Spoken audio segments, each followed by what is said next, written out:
Ashley Share. I'm the founder and CEO of ShareLove.Fund. We will continue to talk about communication, and now we will explore communication for the elementary school age group. So communication with parents, caregivers, legal guardians. As discussed for the preschool group, we mentioned sending a letter home saying, I'm going to introduce Hatha Yoga. Hatha Yoga is the physical exercise of yoga, and then explaining why you're going to introduce yoga. And you can list the benefits that we discussed. You can say in your letter, there are 8 benefits of the yoga could be understood in terms of 8 benefits. The first benefit is increased flexibility. The second benefit is increased strength and resilience for elementary school students. The third benefit is that it improves balance and agility. The fourth benefit is that it requires concentration. The fifth benefit is that it improves breathing. The sixth benefit is that it raises body awareness and improves self-image. The seventh benefit is that it reduces stress. And the 8th benefit is that it's very practical. It is a non-competitive sport at an age where children are starting to be very competitive. At 6 years old, they tend to be comparing who's doing what. She has this. And it's also germ-free. It's not a contact sport. And also it is accessible to everyone, every child, regardless of physical limitation. It can easily be adapted to get every child in the room engaged, regardless of their physical limitations.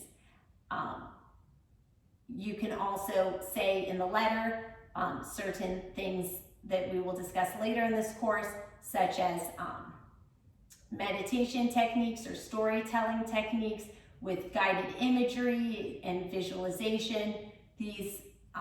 These tools help children concentrate and really stimulates their imagination. And I find that with elementary school children, parents are very involved, and sending a letter home or emailing and letting them know in advance what you plan to do, that generally helps parents and caregivers and legal guardians feel more in control of what's going on, and it sort of sets you up for a success, because now instead of them questioning what's happening, instead they know in advance and feel supported. Oh great, I'm glad she's doing something to give my child these benefits. So by sending a letter first with the benefits, it just frames everyone's mindset to be thinking about the benefits of yoga, and you can find a sample letter home in our materials. With respect to communicating with other developmental specialists, it's great to have an integrated plan. A lot of the things other specialists are working on, those skills can also be worked on with yoga, with the child, whether you're a parent or teacher, and a coordinated approach is really helps the child work on those skills in a variety of different ways, because in this elementary school age group, attention span is still developing. So a child can only sit with one therapist maybe for so long. So having different therapists or the parent work on the same skill but in different ways really helps the child get more time working on that skill in a way that keeps their attention span. Finally, for communication with the elementary school age group, how to communicate with the children. We touched on this earlier in an earlier video, but I find that clear commands saying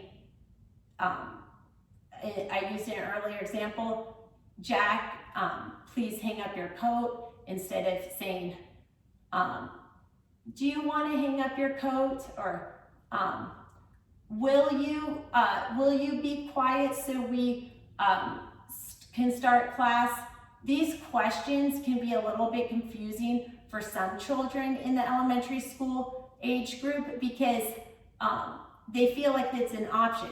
Will I be quiet for class? I don't know. Maybe I don't feel like it. Instead of maybe making it as a command, but with your voice tone, making it more approachable. Please be quiet, we're starting class. Or sometimes just being silent. Like if communication can be body language with the preschool age, not the preschool, the elementary school age group, communication can be body language. So maybe every time you start class, you're sitting like this, and then and you're silent.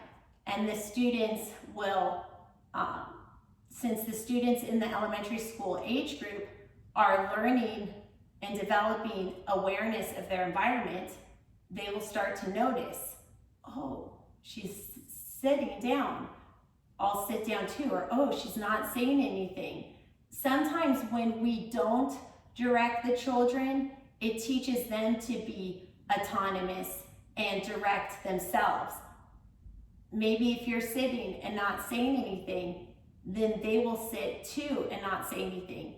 Not because you told them, but because they figured it out on their own.